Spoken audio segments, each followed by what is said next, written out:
Bonsoir à tous, bienvenue à cette nouvelle conférence du Club du Mercredi. Comme vous savez, le Club du Mercredi est une association qui vise à organiser des conférences régulières puisqu'elles se font tous les derniers mercredis de chaque mois. Des conférences qui ont pour but d'offrir même un espace d'expression à des profils un petit peu atypiques. C'est-à-dire des personnes qui n'ont pas naturellement un espace d'expression dédié au sein des associations dans les villes, des associations de clubs de conférences un petit peu naturel et les associations clubs de conférences traditionnels. Voilà, donc le Club du Mercredi a reçu, dans ce but-là, au mois de septembre, Fabien Nisgoda pour nous parler de l'écologie. Il a reçu également, au mois d'octobre, Nicolas Klein pour nous parler des velléités d'indépendance de la Catalogne et du contexte général de la lutte pour l'indépendance en Espagne. Et puis enfin, au mois de novembre, ici le 25 novembre 2017, nous recevons Pierre-Yves Rougeron pour évoquer l'état idéologique des élites françaises. Pierre-Yves Rougeron est un invité de marque, un invité très prestigieux, même exceptionnel. C'est ce qui fait qu'on organise cette conférence le samedi. Exceptionnellement, nous organisons cette conférence samedi. Pierre-Yves donc est créateur du Cercle Aristote, qui est un cercle de conférences antérieur et similaire au nôtre, cercle de conférences à Paris, et qui donc fait des conférences chaque semaine, vous me corrige si je me trompe Pierre-Yves, chaque semaine tous les lundis soirs au restaurant Le François Copé. Que dire d'autre? Pierre-Yves, tu as une chaîne YouTube également sur laquelle tu t'exprimes, et chaîne YouTube qui a un grand succès puisque le dernier entretien du mois, donc c'est des entretiens qui sortent, des entretiens d'actualité qui sortent tous les mois, le dernier entretien a déjà dépassé les 30 000 vues sur Internet. Donc voilà, pour bien vous faire comprendre du caractère prestigieux de notre invité ce soir. Je vais laisser la parole à Pierre-Yves Rougeron. Je vous rappelle, avant de lui laisser, deux choses. La première, c'est qu'il est demandé une participation financière de 4 € ce soir. La seconde, des livres sont à votre disposition pour, après la conférence, éventuellement faire l'achat d'un livre édité par les éditions Perspective Libre ou alors l'achat de la revue Perspective Libre qui compile des participations de différents intellectuels de notre mouvement. Voilà, je vous souhaite une bonne conférence et puis je laisse tout de suite la place à Pierre-Yves pour l'état idéologique des élites françaises. Pierre-Yves, à toi. Merci beaucoup, c'est vraiment très gentil. J'ai essayé d'être à la hauteur de l'honneur que vous me faites, même si la présentation était plus flatteuse, voire m'en ferait rapidement rougir.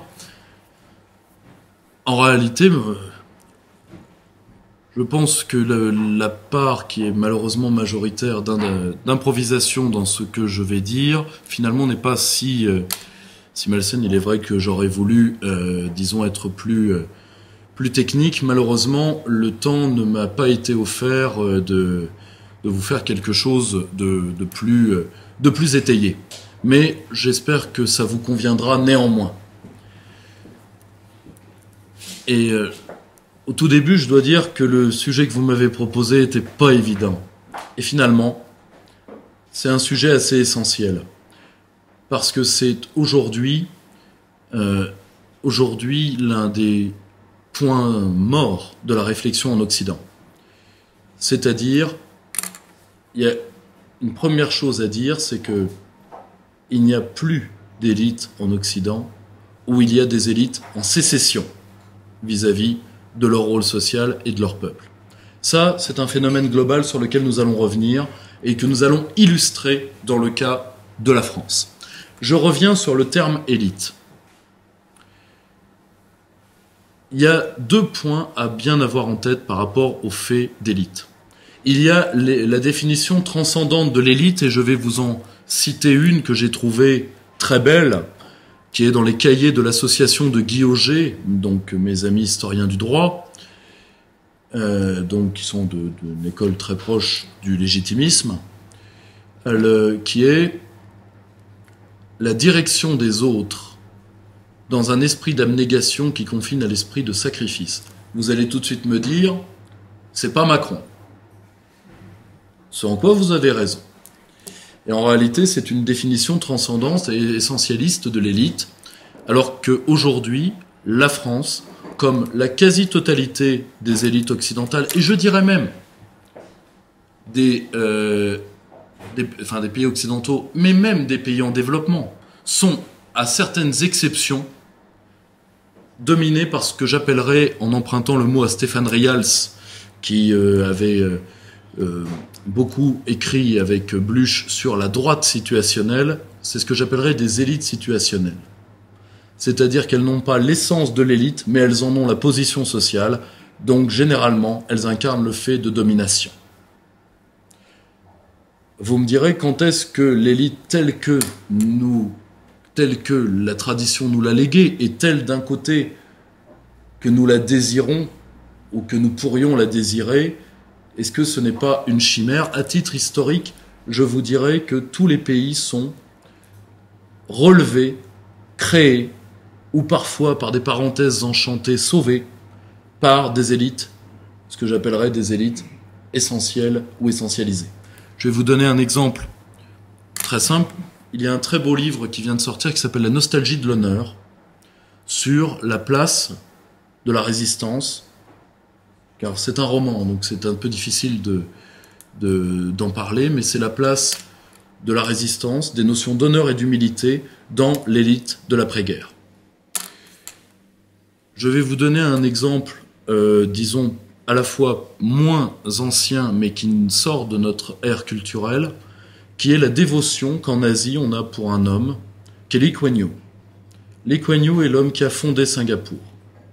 Cet homme fut tellement adulé pour ce qu'il a fait à la base d'une population qui vivait sous la menace étrangère perpétuelle et d'un terrain très, en partie marécageux, enfin vraiment d'un monde très difficile à développer et dont il a fait l'un des phares de l'Asie.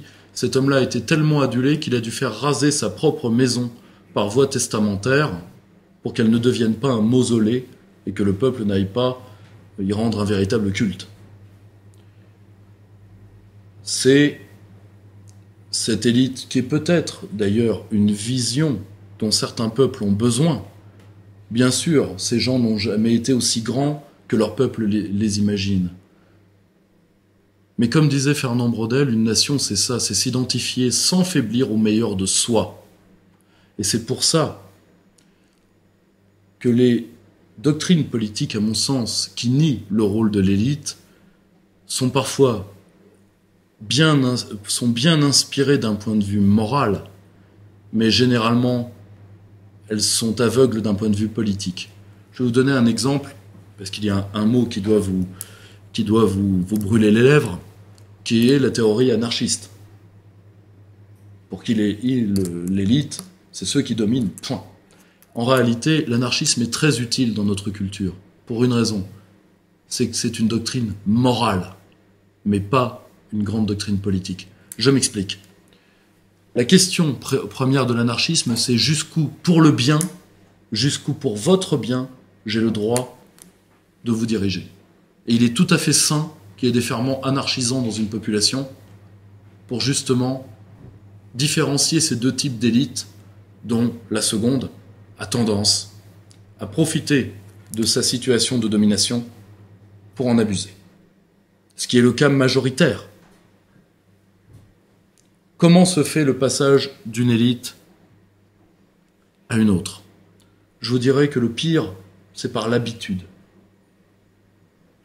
Quand il ne se passe rien, cas typique, la France, depuis le départ du général de Gaulle, quand il ne se passe rien ou pas grand-chose, eh bien, l'élite, comme elle n'est plus soumise à l'épreuve, a tendance à se refermer dans l'entre-soi, à se naturaliser.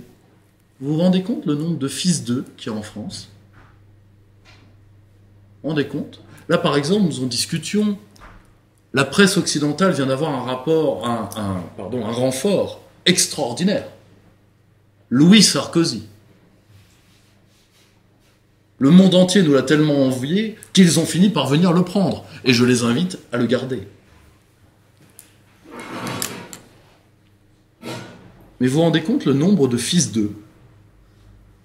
Voyez un film français, voyez le monde de l'édition française, voyez le monde politique français. Ça, c'est la naturalisation d'une élite. La seule justification du parasitisme social est parce que je le veux bien. Généralement, ce sont les élites qui s'apprêtent à tomber, mais le problème, c'est que la chute peut être très longue et peut emporter l'État avec lui. Et peut emporter le peuple avec lui. Surtout quand on a démoralisé moralement, qu'on a dévirilisé particulièrement le prolétariat, et qu'on a réécrit l'histoire en faisant de l'opposition populaire qui a fait nos sociétés, nos différentes civilisations appartenant à l'espace européen, sur cette notion si décriée aujourd'hui, mais qui à la base, je vous le rappelle, est une notion libérale, qui est enfant de Guizot, qui est la notion de lutte des classes. Relisez toute l'histoire romaine et vous verrez à quel point elle peut être féconde. Mais quand on a dévirilisé le prolétariat, ce que la bourgeoisie française s'emploie avec constance à faire depuis 1793, pour éviter le retour de vieux démons, et ce qu'elle a surtout fait à partir de 1848, je vous rappelle qu'en France, et le prochain numéro de Perspective Libre traite entre autres de cette problématique que je trouve terrible, et grâce à un de mes brillants amis qui se reconnaîtra car il verra cette vidéo, mon ami Léo, les premiers internés politiques en France furent les communards. Et oui, il est de bon ton de parler de l'Union soviétique, qui a repris une partie de nos tares. Je rappelle que le mouvement ouvrier dans l'ensemble de l'Europe de l'Ouest a été traité par les bagnes et par les psys. Et ce qui nous amène aujourd'hui à la déradicalisation, c'est-à-dire non, ne mets pas une ceinture d'explosifs, j'ai des chats à te faire caresser.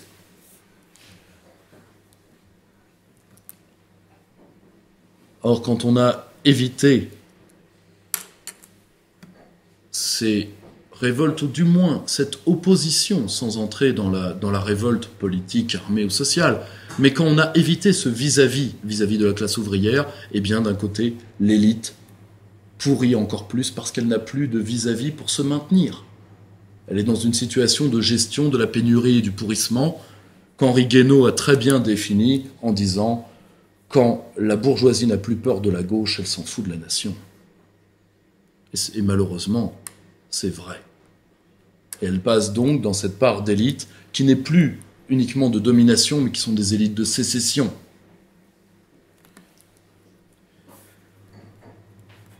Comment, en France, s'est-on passé d'une élite à une autre? En effet, je vous l'ai dit, par l'habitude, et également par le fait que l'Occident, dans son ensemble, alors quand je dis Occident, je le dis en termes totalement génériques, c'est-à-dire ce qui fut l'Europe occidentale et ce qui fut sa fille, c'est-à-dire l'Amérique et l'américanité, plus ses dominions, Australie, Nouvelle-Zélande, etc., donc c'est-à-dire dans un sens totalement générique, l'Occident lui-même est entré dans ce que je n'appellerai pas anti-civilisation, parce que le terme nous emmènerait trop loin, mais ce que j'appellerais une politique inconsciente de dilapidation de sa puissance et de son être, à partir des années 70-80, qui a créé de nouveaux rapports peuple-élite et de nouvelles élites.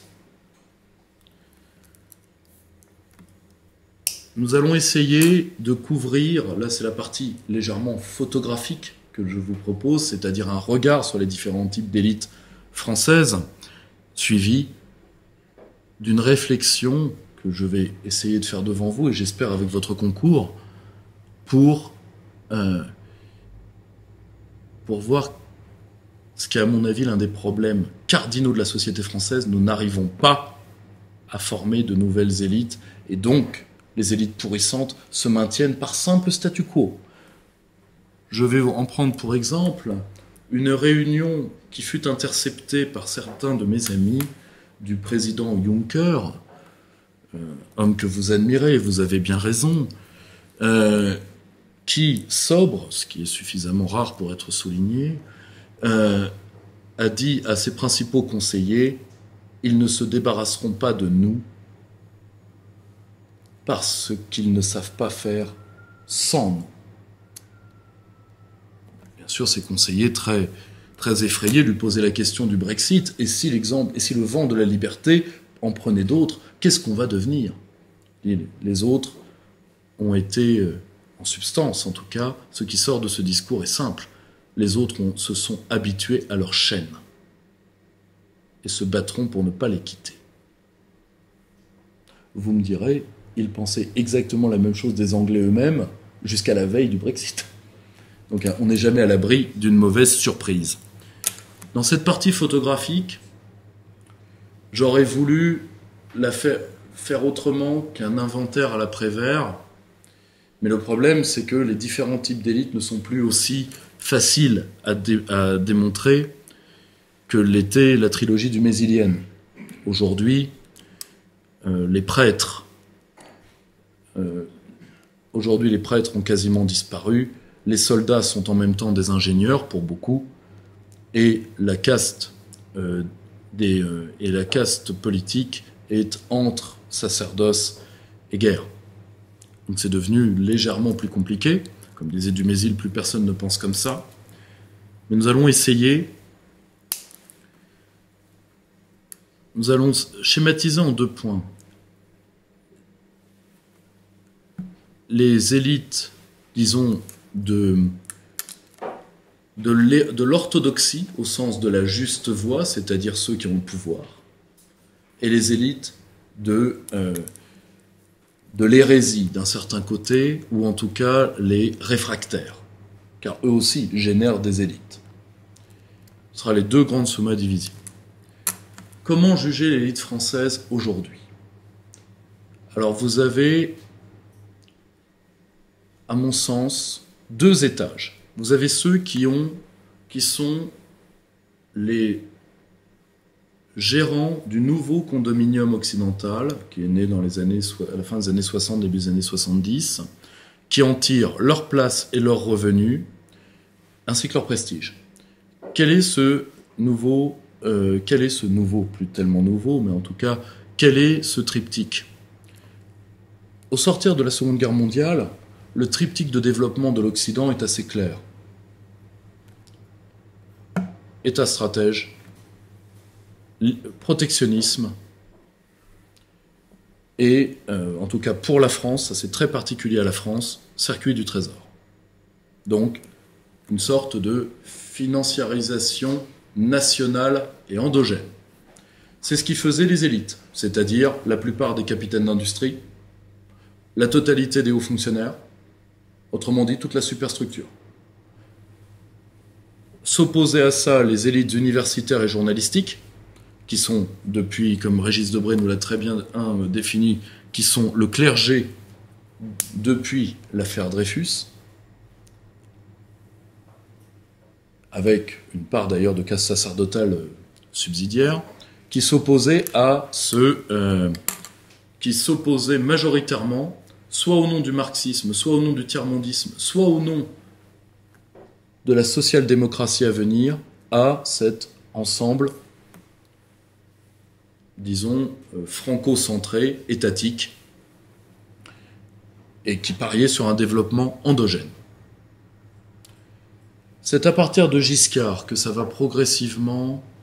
l'élite va progressivement changer de visage, au fur et à mesure que ceux qui étaient les gardiens du temple de l'élite ancienne, qui d'ailleurs fut illustré par un corps prestigieux, celui des Compagnons de la Libération, à tel point que Georges Pompidou, qui fut complexé pendant toute sa vie politique de ne pas pouvoir totalement regarder un Pierre Messmer ou un Jacques Chaban-Delmas dans les yeux, quand il voulut désigner son premier ministre, il lui fut clairement dit qu'il était impensable de ne pas prendre un compagnon. À partir de Giscard d'Estaing, car Giscard d'Estaing est quelque chose de tout à fait particulier dans notre vie politique. C'est à la fois le candidat, c'est vraiment le Macron avant Macron. C'est-à-dire, c'est le président des jeunes vieux, déjà. C'est le président du New Age monarchique, c'est-à-dire quelqu'un qui a parié sur la nouveauté et qui, aussitôt dans les ors du pouvoir, a senti la poussière, tellement il avait des us du pouvoir qui étaient caricaturaux. Je vous rappelle les dîners chez l'habitant que Giscard d'Estaing faisait, au point de faire remarquer à des pauvres petits fonctionnaires qu'il aurait... Ah, c'est vraiment petit chez vous, autrement dit bonjour prolo, moi, toi qui as déjà l'honneur de ma présence, tu aurais pu quand même passer un coup de balai. Mais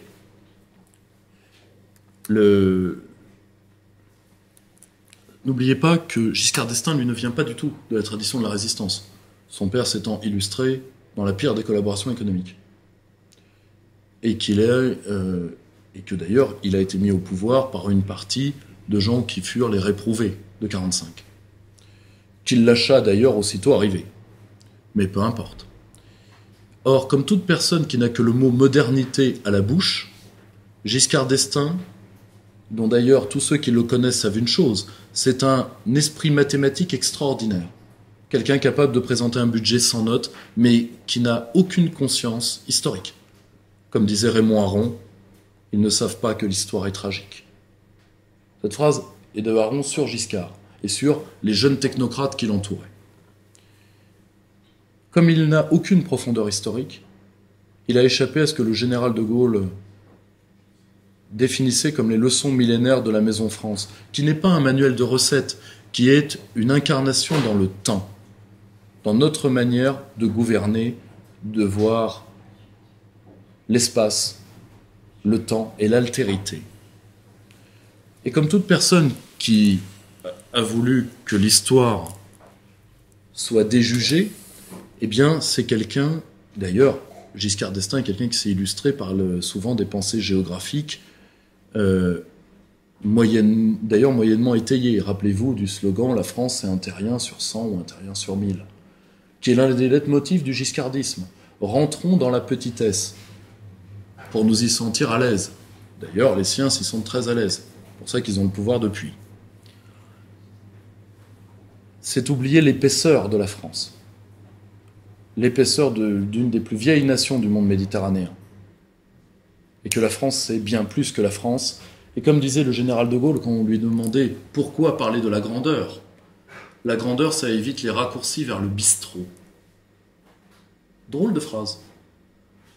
Ça veut dire une chose.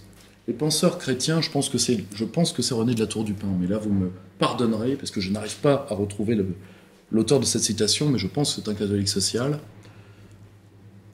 avait dit, pour faire tenir une société, il faut donner une tour à faire ensemble aux hommes. C'est très vrai. Psychologiquement, quand on dit à un pays, quand on dit à tout un peuple que finalement son collectif ne vaut rien, ce collectif finit par se dissoudre. Vous me direz, il peut se dissoudre plus rapidement ou non, selon la présence de corps intermédiaires, d'enracinement, solidité du tissu familial, c'est tout à fait vrai. Mais dissoudre un peuple, particulièrement depuis l'avènement de la religion de l'individu, puis ses succès d'années jusqu'à la société de consommation, c'est pas si difficile en fait. Et donc cette élite s'est hybridée. Vous avez eu une tentative de retour en arrière entre 81 et 83. Ça a été une partie des équipes Mitterrand. Ceux, entre autres, qu'on appelait les visiteurs du soir, menés par Jean-Pierre Chevènement. Les vaincus. Ceux qui n'ont pas survécu à la contre-attaque de la social-démocratie. Pourquoi ? Parce que Pascal Lamy, grand intellectuel devant l'éternel, nous a bien renseigné là-dessus quand il a dit « Pour bien libéraliser, il faut être de gauche. La droite a trop honte. » En effet, la présence de restes catholiques, plus la présence d'une partie encore de gaullisme social sous l'ère Giscard d'Estaing, empêchait de totalement s'aligner sur ce nouveau triptyque occidental: finance, libre-échange, gouvernance. D'ailleurs, vous connaissez une grande institution qui est tributaire de ce triptyque-là. Voyons, votre avis. L'Union européenne. Lisez le traité de Rome, c'est déjà très clairement annoncé. Or, ce ralliement va être fait à partir de 83 par des gens aussi illustres que... J'ai entre autres une grande pensée pour Dominique Strauss-Kahn, parce qu'on est au milieu de l'affaire Weinstein. Le rapport est lointain, mais néanmoins, je préfère le faire pour rajouter un peu d'émotion dramatique. Vous me le pardonnerez. Mais surtout par des gens comme Jean Perlevade, à qui vous devez le Crédit Lyonnais, et par d'autres, disons, hauts fonctionnaires, disons, socialistes, mais qui, pour la plupart, viennent des rangs de l'autogestion. Ils sont tous souvent des proches de Pierre Rosanvallon. Et leur haine du prolo n'égale que leur haine de l'État. Ils ont eu l'intelligence de le faire passer sous moule socialiste. Justement, parce qu'on libéralise mieux depuis la gauche. Ces nouvelles élites ont perduré, grosso modo, dans notre establishment administratif. Vous voyez d'ailleurs ce qui reste de ces grandes écoles que sont le dolorisme ou le rocardisme. D'ailleurs, une des dernières fleurs du rocardisme, n'est-ce pas le sémillant Manuel Valls, une de nos plus brillantes fleurs du parlementarisme. Avoir des gens comme ça, on se dit, comment peut-on pas être démocrate? Donc,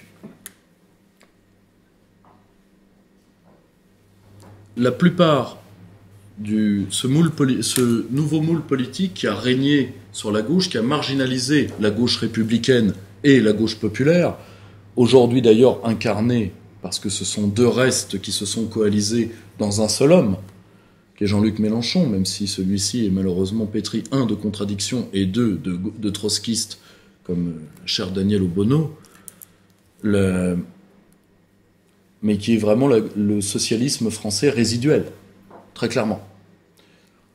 La droite a plutôt bien résisté au début, mais la droite a fait une erreur terrible en pariant sur un homme qui n'avait pas de colonne vertébrale idéologique et qui n'avait surtout aucun sens du passé, dont la devise était d'ailleurs « le passé m'emmerde ». Un certain Chirac-Jacques, ça doit rien vous dire, illustre inconnu qui aurait peut-être mieux fait de le rester. Or, vous avez eu une première vague libérale-libertaire à travers la figure de M. Madelin, qui s'est heurté au petit peuple du RPR et qui n'a pas gagné.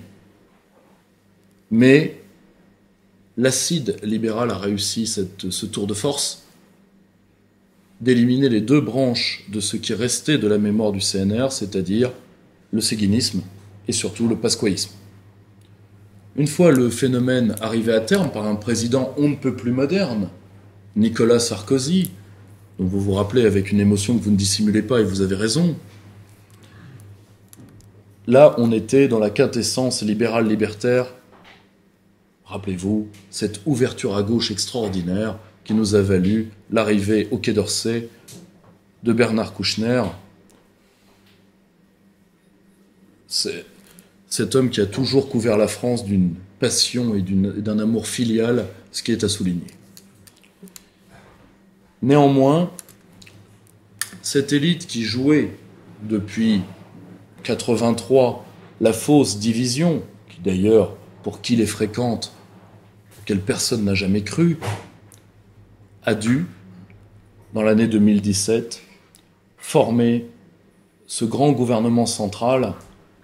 Et là, pardonnez-moi de rendre hommage au travail de mes équipes, mais je pense que nous avons été parmi les premiers à l'annoncer il y a de cela près de 4 ans. C'était assez évident. Et ce qui a permis ce grand gouvernement central, c'est l'évolution des élites capitalistiques. Parce que c'est par les sponsors qu'on a créé En Marche. L'ayant déjà dit ailleurs, je vous fais en 20 secondes le sociogramme d'En Marche, une partie de gagnants au loto, la nuit des seconds couteaux du Parti socialiste et l'énarchie de droite. Point. Voilà la sociologie d'En Marche qui tente de plus en plus à devenir en fuite, mais pas encore. Donc, ce qui a permis cette alliance, c'est l'unité des sponsors. Vous en connaissez un, qui d'ailleurs a quelques problèmes financiers, m'a-t-on dit, Monsieur Drahi, qui nous souhaitons d'ailleurs un bon rétablissement financier. C'est par les sponsors qu'ils ont été unis. Pourquoi ? Et là, je passe à mon deuxième type élitaire, l'idéologie du patronat français, qui est certainement la plus intéressante par rapport à la section politique Le patronat français est extrêmement divisé, contrairement à ce que vous pouvez imaginer. Vous avez ceux qui ont la politique de classe et les préjugés de classe. Ça, c'est certain. Mais vous avez également, et je pense particulièrement à un corps de métier, qui sont les industriels de la métallurgie et du bâtiment. Pourquoi je me permets de dire ça? Parce qu'ils ont, c'est une des seules parts du patronat français qui a une revue théorique, qui s'appelle Constructif. Non constructif comme les tirs de couteau d'En Marche issus de l'ancien syndicat du crime UMP, hein, pas les amis de monsieur Darmarin, brillant orateur et type anthropologique de l'homme de l'avenir. Mais quand vous lisez cette revue extrêmement bien faite, vous vous rendez compte de quoi?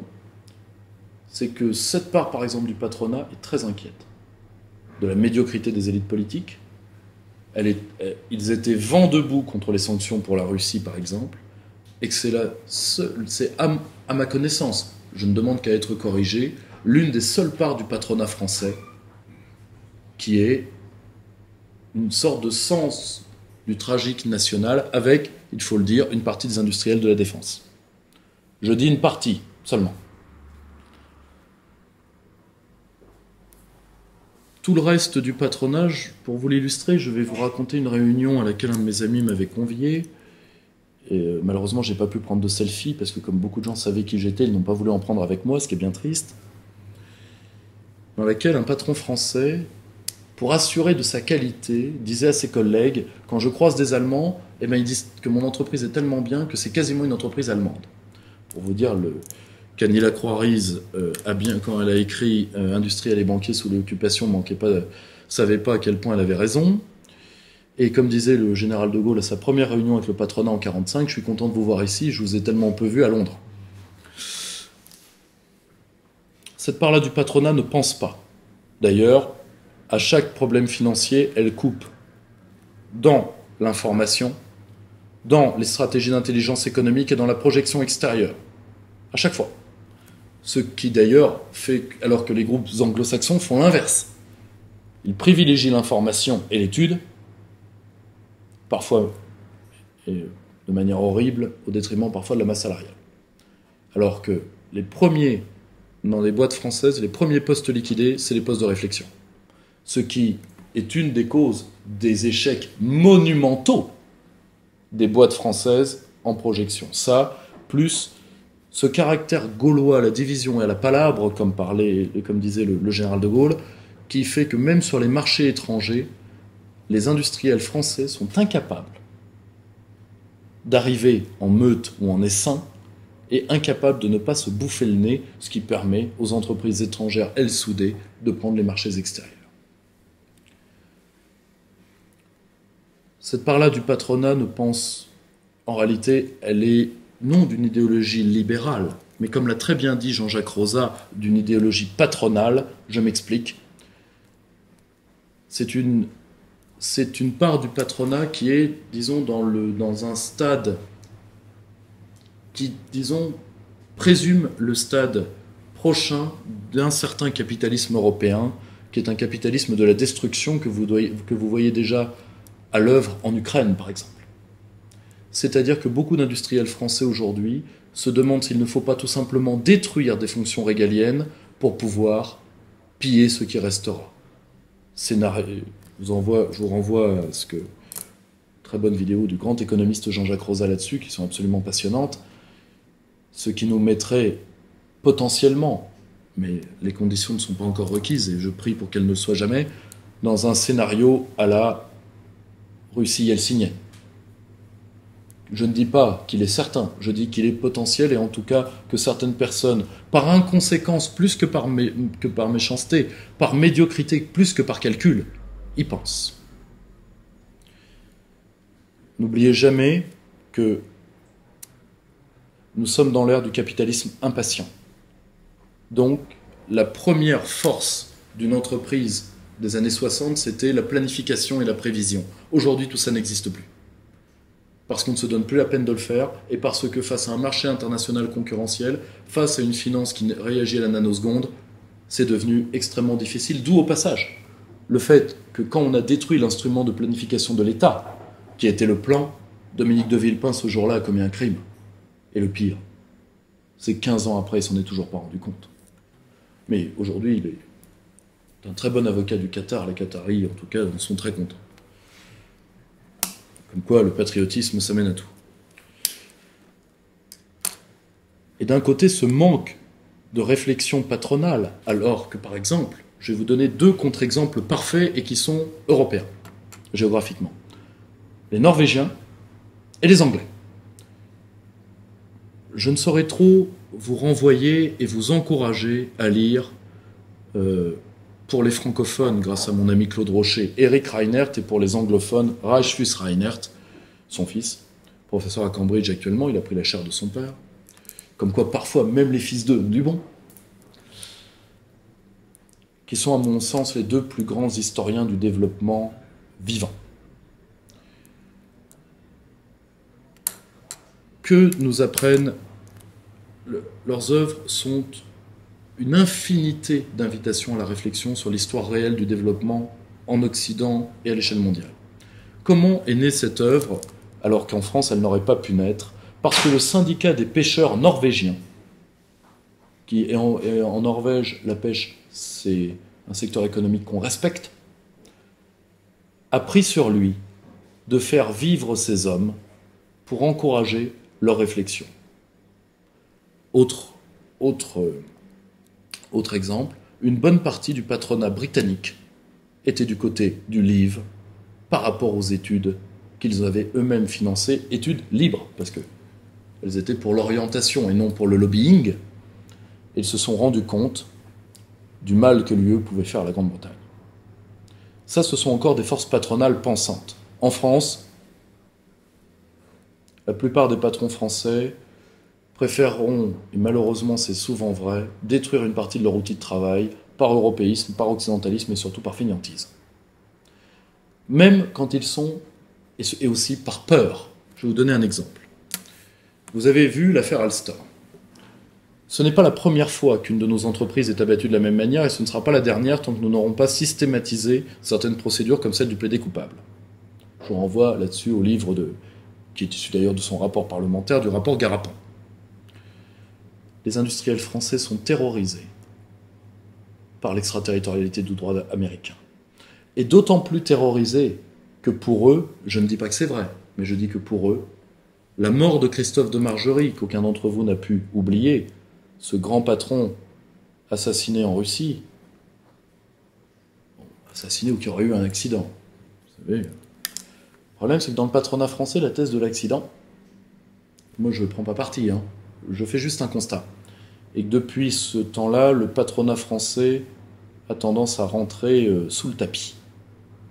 Contrairement, par exemple, à une part de patronat italien, qui a beaucoup souffert des sanctions comme nous, et même à certains, par exemple, je pense au patronat autrichien particulièrement. Mais d'un côté, ce manque de culture des patrons est aidé par d'autres types d'élites. Déjà, il est aidé et il est partagé. Je vais un tout petit peu changer le plan. Partagé d'abord et encouragé ensuite. Partagé par les élites sociales françaises, qui elles sont pas dans la malignité, mais dans l'inculture et le chien de Pavlov. Le cas typique, les élites syndicales. Les élites syndicales françaises sont dans la main de la Confédération européenne des syndicats, comme vous le savez. Or, il y a une chose qui va vous sidérer. Je vous conseille d'aller voir les écrits théoriques de la CFDT. Vous rencontrerez quelqu'un de très bien dans ses écrits, qui est un camarade, qui s'appelle Philippe Arondel. Et qui, avec plusieurs autres scientifiques, essaye de rendre les syndicats plus intelligents. Vous y trouverez des écrits de grande valeur. Et ensuite, je vous conseille d'aller voir les syndicats, je vous donne un autre exemple, les syndicats des douanes. J'ai eu par un de mes camarades, il n'y a pas longtemps, les écrits des syndicats des douanes. Je peux vous assurer que c'est hors norme d'un point de vue intellectuel. Si vous voulez, c'est hors de portée de Cyril Hanouna. Franchement dit. Vous remarquez que j'ai dit Cyril Hanouna, j'aurais pu dire autre chose, mais comme ça tourne. Mais je préfère taper sur quelqu'un de bien identifié.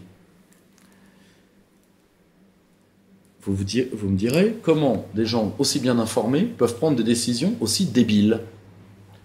Tout simplement parce que pour eux, les ordres ne viennent pas par une réflexion et une maturation d'en bas, ils viennent d'en haut. Et tenus par l'idéologie de la Confédération européenne des syndicats, qui est subventionnée par qui? La Commission européenne. Au passage, donc, par vous, puisque l'Europe ne produit rien, mais par vous, mais contre vous. Cocu est content. Et encouragé par les élites intellectuelles et journalistiques. Si vous voyez, alors aujourd'hui, le système est arrivé enfin, et c'est la grande nouveauté de Macron, à s'avouer qu'il n'avait pas besoin de penser sa domination. Vous remarquez que le débat intellectuel en France est mort depuis la campagne présidentielle. Vous le remarquez ?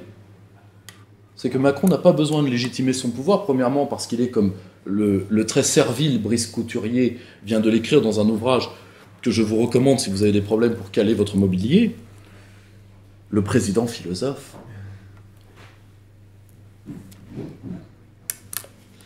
Rappelez-vous que Emmanuel Macron, qui est un ami de la cause animale, adopta le même jour un petit labrador et Bruno Roger Petit. On ne sait pas d'ailleurs lequel des deux dégueulasse le plus, les tapisseries de l'Élysée.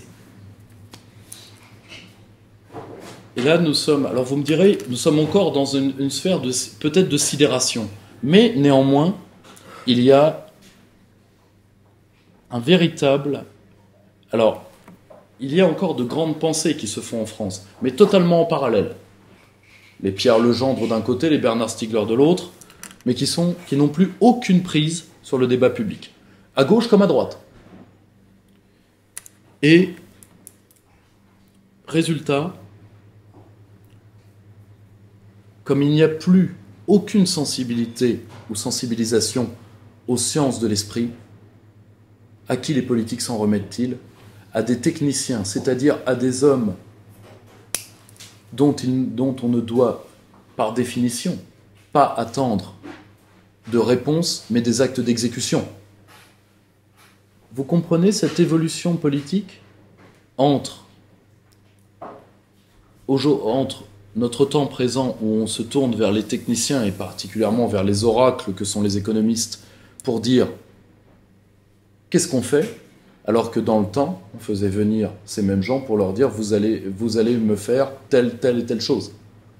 Vous voyez l'évolution de la structure du technicien, qui d'ailleurs est reprise journalistiquement par le terme de qui hante nos médias. Allez, c'est facile. L'expert. L'expert à tout faire. Ça, c'est omniprésent dans la sphère politique, économique et je dirais même militaire.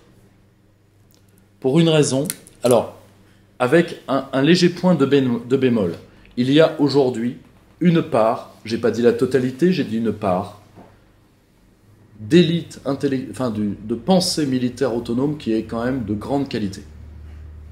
Je pense aux élèves de Gallois, aujourd'hui peu nombreux, aux élèves de Couteau-Bégary surtout, et à une partie, entre autres, du centre de réflexion de CIR, autour de gens comme Olivier Hahn, comme quelques autres. Mais ce sont des gens qui sont là en sursis. Et surtout, qui, parce que la France participe à l'impérialisme occidental, doivent maintenir un minimum de qualité du moment qu'ils ne sont pas... qu'ils n'ont pas de contact direct avec la population. Je vais vous donner l'exemple inverse, et ce soit dit sans aucun manque de respect, bien au contraire, vis-à-vis des hommes que je vais nommer. Il y a une part de naïveté touchante, tendre, mais néanmoins existante, dans les écrits de nos généraux supérieurs. Si vous ne me croyez pas, lisez les écrits du général Picmal, du général de Villiers, du général Tauzin, etc., qui sont des hommes, pour certains d'entre eux, j'ai eu l'honneur de les recevoir, pour qui j'ai la plus grande affection et la plus grande admiration. La seule chose, c'est qu'ils n'ont plus ce sens politique qu'avaient certaines unités de l'armée française, parfois d'ailleurs pour le pire, je pense aux paras par exemple, mais qui, eux, ne l'ont plus. Et ont une sorte de naïveté, si vous voulez, Ça se voit aussi, par exemple, chez le général Martinez, par exemple, quand il dit quand la grande muette parlera. Je crois que c'est à peu près ça, le titre du livre. Et même ces généraux-là, qui sont quand même des 2 et 3 étoiles, si vous voulez, aujourd'hui, parmi les hommes qui ont porté l'uniforme, de grands intellectuels, enfin de gens qui pensent l'outil de défense et qui l'ont incarné, et je ne parle pas, par exemple, d'une brillante école, qui d'ailleurs, je crois, bien connue par quelqu'un dans cette salle, qui est l'école de certains penseurs suisses, mais en France, il y a l'amiral Dufourcq, le général Vincent Desportes, qu'on soit d'accord ou pas avec leurs options militaires. Colonel Michel Goya, un ou 2 autres peut-être, guère plus.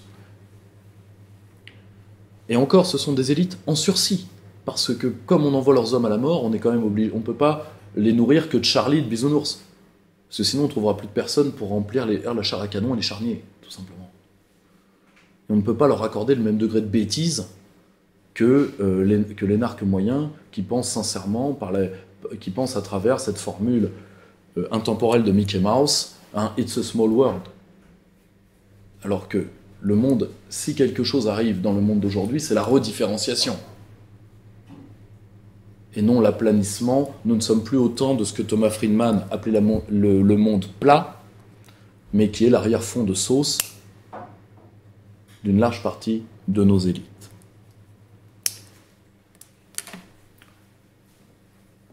Ça, c'est une photo incomplète, je vous l'accorde, mais je suis aussi en temps limité, j'ai donc une légère excuse, de la part, disons, émergée de l'élite situationnelle. Vous avez également l'élite d'opposition en France. L'élite d'opposition se définit par 3 choses. Premièrement, une certaine sûreté technique encore, il faut le reconnaître. Deuxièmement, une insécurité identitaire. Et troisièmement, un sens maladif de la division. Et malheureusement, par ces 3 faits, enfin par 2 de ces faits, elle est la meilleure garantie de ce que le président Juncker disait dans ses accents de sincérité et de sobriété. Ils ne pourront pas faire sans nous. Je m'explique. Nous avons encore d'excellents techniciens. Ça m'a d'ailleurs surpris à partir des différents appels capacitaires que j'ai fait récemment, certains d'entre vous le savent. Par exemple, j'ai pu recruter une cellule entière de réflexion sur les blockchains, qui est quand même un sujet d'avenir, et des gens qui me disent, nous, techniciens, nous pouvons au moins vous certifier une chose, la blockchain, pas plus que le bitcoin, pas plus que tout ça, n'abolit la souveraineté. C'est pas vrai. Ils m'ont même appris une chose, c'est que le discours de l'abolition de la souveraineté par les GAFA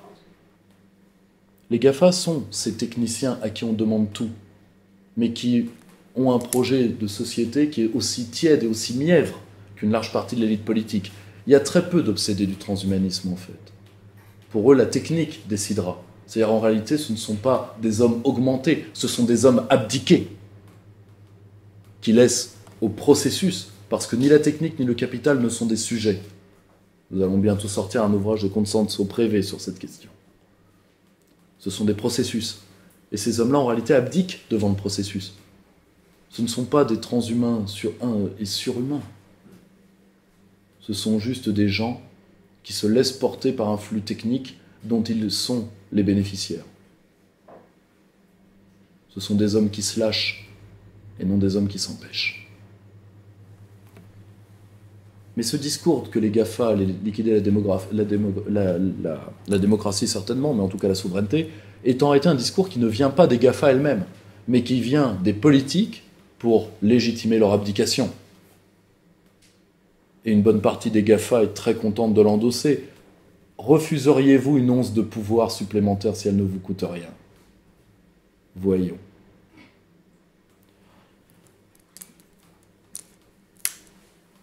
Dans tous les domaines, nous avons des réponses. Là, pour le coup, vous pourrez me dire c'est un témoignage de foi non étayé, mais à titre personnel, à chaque fois que j'ai eu à faire des équipes techniques, il n'y a pas un sujet sur lequel nous manquons. Nous ne sommes pas has-been. d'un certain côté d'ailleurs, sur bien des points par rapport à ce qui se passe dans les pays en développement, nous sommes l'avenir. Parce que nous sommes le plus en accord avec ce qui se passe dans le monde qui, lui, vivra et sera le monde de l'avenir, qui est le monde pacifique. Vous pouvez me dire, il y a aussi la possibilité d'un monde africain, mais je ne fais pas partie de cette école développementaliste qu'on appelle les afro-optimistes. Malheureusement, j'ai quelques craintes. Or, cette force technique. Deuxième chose,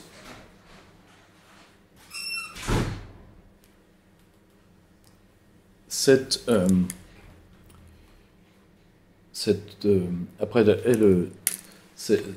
insécurité par rapport à soi. Je vais vous donner un exemple. Nous cherchons désespérément un moule idéologique pour nous présenter nous-mêmes sans peur et sans honte. Je vais vous donner un exemple très simple. Le dernier d'entre eux, tout le monde, vous avez vu cette épidémie de gens qui se disent conservateurs. C'est très étonnant pour une pensée qui n'a jamais pris pied en France. Très drôle, non? J'ai absolument rien contre le conservatisme, mais à titre personnel, quand on l'étudie, j'ai toujours pensé que l'école conservatrice était beaucoup plus forte chez elle, particulièrement dans les pays anglo-saxons et particulièrement la Grande-Bretagne. Mais aujourd'hui, nous cherchons à nous redéfinir parce que nous avons peur d'affronter les grandes divisions sur la souveraineté, sur l'identité, sur beaucoup de sujets. Nous avons peur de les matérialiser. Donc nous cherchons une sorte de, si vous voulez, de mot manipule pour faire référence à ces unités d'élite de l'armée romaine dont le but était la filtration. Nous cherchons un mot manipule au lieu de faire ce qui est peut-être pas la bonne méthode. Après, c'est une discussion stratégique d'abord et tactique ensuite que nous devons avoir. Mais nous refusons de faire ce que disait Peggy, c'est-à-dire tristement la vérité triste. Nous refusons de la dire, nous préférons nous interroger sur comment va-t-on se présenter, ce qui au passage augmente nos divisions, parce que nous sommes un camp d'individualistes forcenés, et comme nous croyons à ce que nous pensons et que nous croyons à ce que nous disons, nous avons tendance, pour un mot ou un concept de travers, à faire naître des inimitiés personnelles. Enfin, nous sommes surdivisés à cause de ce que je viens de vous dire, mais également pour une autre fait, c'est que nous n'avons jamais voulu, par peur d'être totalement isolés, nous n'avons jamais voulu accepter que notre camp, contrairement... Alors vous me direz, mais le camp d'en face non plus n'est pas soudé. Idéologiquement, ils n'ont pas d'idée, mais la non-idéologie colle beaucoup plus que l'idéologie. Le rien est inclusif. Mot compte double. Donc,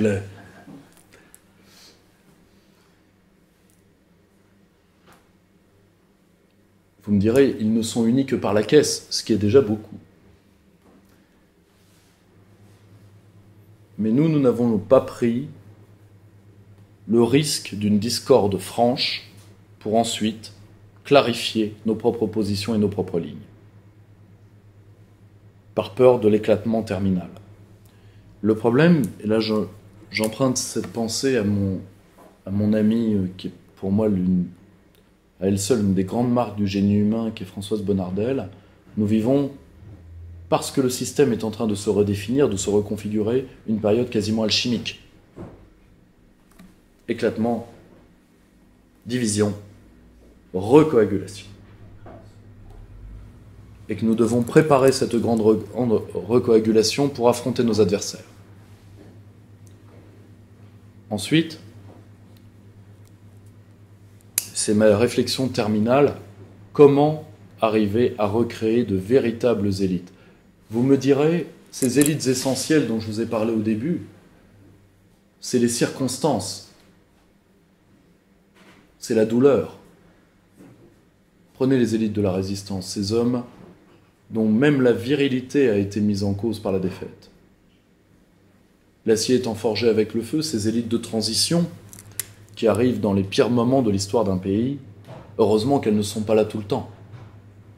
C'était d'ailleurs le constat de Georges Pompidou au premier congrès de l'UDR après la mort du général de Gaulle. Le temps des hommes extraordinaires est fini, voici venir le temps des hommes ordinaires. Au moins le président Pompidou avait une très juste opinion de sa personne.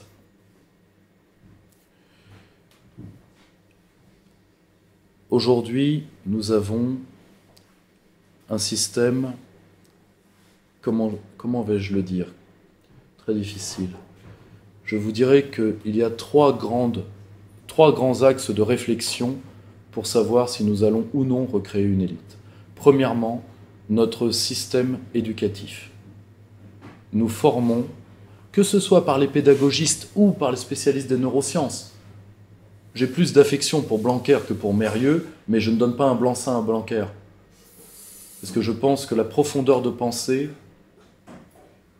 accordée à une part de la jeunesse le gênerait dans les projets qui sont les siens. En réalité, il veut relever le niveau des techniciens pour le capitalisme à venir, particulièrement face à la robotisation. C'est toujours mieux que Mérieux, le référentiel bondissant à la place du ballon, etc. Je suis d'accord.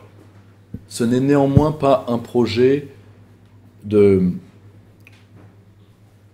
réforme intellectuelle et morale.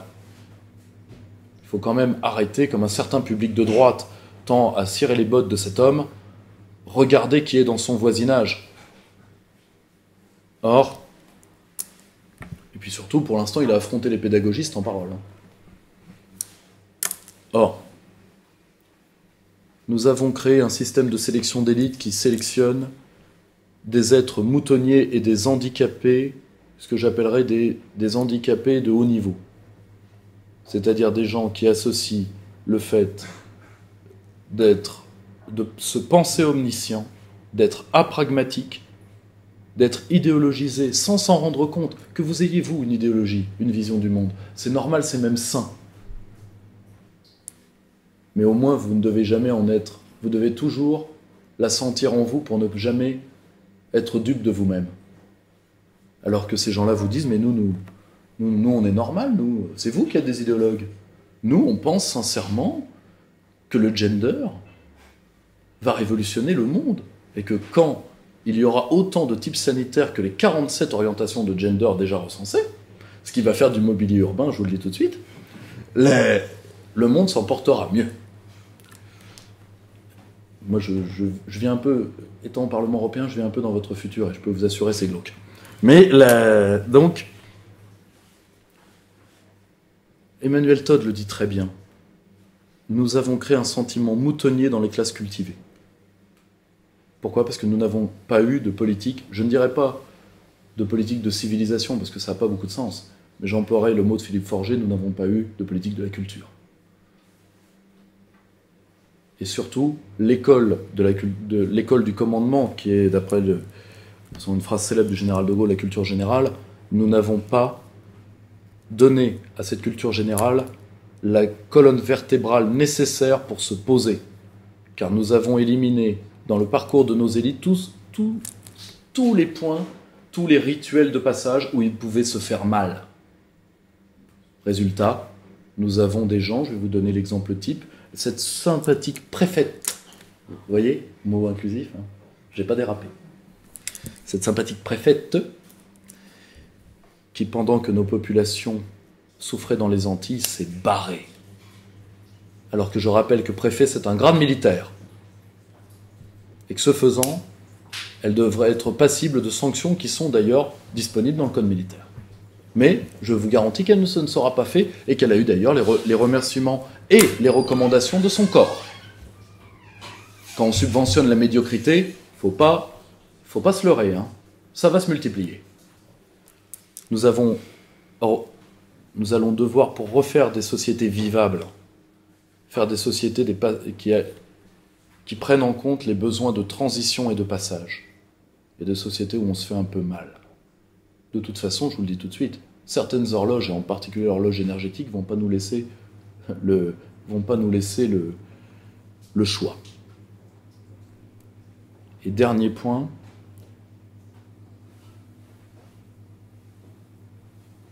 les élites en France particulièrement et ce depuis la fin de la période monarchique, et ça c'est une grande perte d'un côté, ont besoin d'un grand récit, alors que la monarchie française arrivait à leur donner un récit suffisant. Ils se sont jetés dans le récit révolutionnaire, ensuite ils ont détesté les Français pour ne pas être arrivés au bout du rêve. Vous avez, c'est encore une histoire à écrire, au moins 3 grands craquements de l'élite française. 1815, 1870, 1940. Et un dernier après 68, mais qui n'est que le succès d'année des 3 autres. Alors vous avez eu de grands redressements.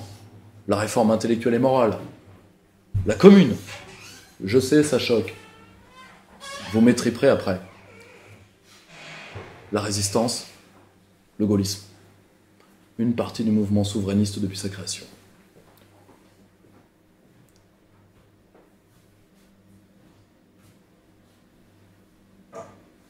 Si à un moment, la stratégie et les événements décident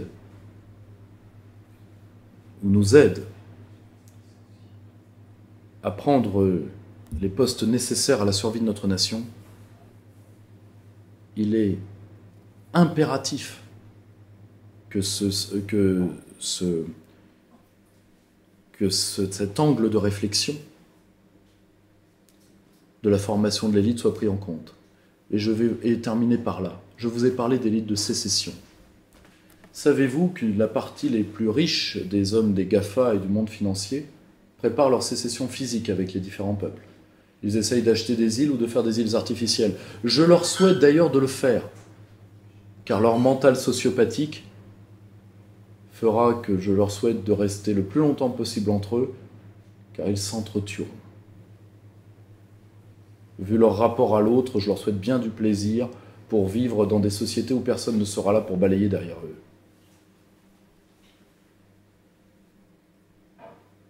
Mais nous devons repenser face à ces élites de sécession, qui d'ailleurs, une partie des élites françaises ne rêvent que d'en être. Nous devons repenser l'enracinement de l'élite. Et je dis enracinement dans le plus beau et dans le plus vrai des sens du terme. Je ne parle pas de ces succès d'années. Comme disait Paul Thibault, la contre-connerie est parfois d'une connerie abyssale. Sur ce sujet comme sur d'autres, nous devons nous garder de retours virilistes, d'affirmations, d'ailleurs de mise en avant parodique de nous-mêmes. Ça va être la pire épreuve pour nous. Retrouver une certaine notion d'authenticité qui ne pourra pas se résumer par c'était mieux avant. Merci beaucoup.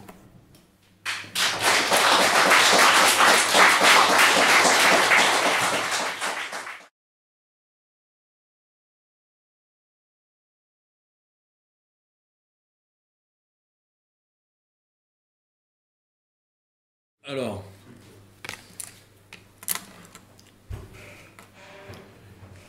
moi, si vous voulez, au niveau de l'action concrète, vous avez 2 types d'actions, une action sociale et une action politique. L'action politique, elle est assez simple. Vous avez... Alors, moi, je sais très bien, et j'entends, et il doit y avoir, à mon avis, un maurassien dans la salle qui va me dire, et a raison, qui va me réciter la phrase de Maurras, la démocratie, c'est la mort, certes. Bon, une fois qu'on a dit ça, à un moment, quand le jeu, c'est le tennis, vous ne pouvez pas le jouer avec les règles de la boxe. À un moment, soit vous vous rendez, soit vous acceptez le jeu tel qu'il est. Or, il y a des parties à renforcer. Il y a des parties à renforcer. Il y a des tendances au sein de parties à renforcer. C'est encore possible, ça? Mais malheureusement, si tu veux, soit tu as...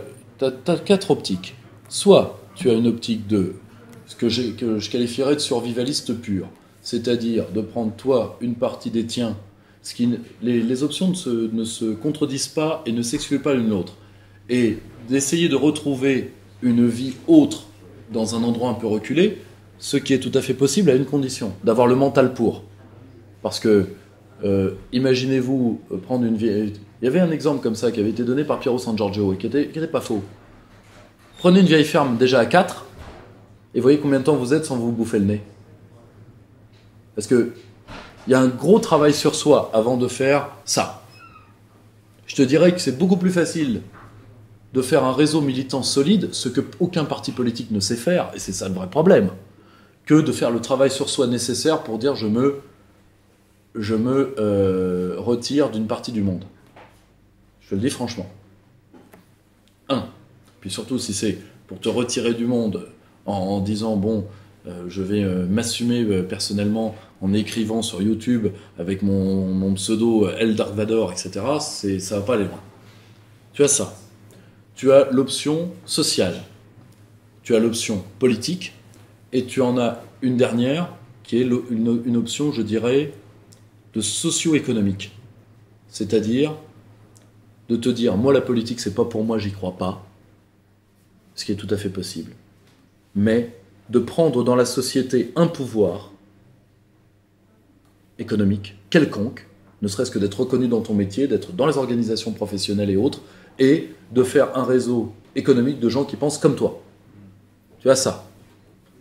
Tu as cette option-là. Tu as l'option politique stricte, parce que si tout le monde se barre du champ politique parce que quelqu'un a fait un débat foireux, je vous le dis tout de suite, vous ne serez représenté que par des guignols. Je donnerai pas de nom parce que j'ai déjà, pour ceux qui ont Facebook, j'ai déjà quelques ennuis, donc je ne vais pas en rajouter. Mais tout le monde voit à peu près de qui je veux parler. Donc, si tout le monde, si vous voulez, je reprends une phrase qui vaut ce qu'elle vaut, mais que j'ai balancée tout à l'heure en discussion. Quand la politique n'est pas une affaire de vie et de mort, c'est une affaire de merde. C'est vrai. Le problème, c'est que parfois, il faut prendre un gâteau de merde tous les jours. Et à titre personnel, c'est ce que je fais. Et j'aimerais d'un côté qu'il y ait peut-être plus de gens, parce que ça peut... c'est de l'accès à des financements, c'est de l'accès à beaucoup de choses. Plus de gens bien qui s'engagent là-dedans, parce que les gens bien sont très peu nombreux, justement parce qu'ils n'y croient pas. Résultat, c'est les connards qui arrivent. Et qui pourrissent votre action, qui pourrissent l'image que notre peuple a de nous. Je le dis franchement. Et tu as l'option sociale, monde associatif, tu as également, si tu veux, par exemple, certains emplois, je pense, de services publics, où on ne nous attend pas. Par exemple, là, il y a un cercle qui va ouvrir à Lille. Ben, je suis très content que ce soit issu particulièrement de gens qui sont dans les services sociaux.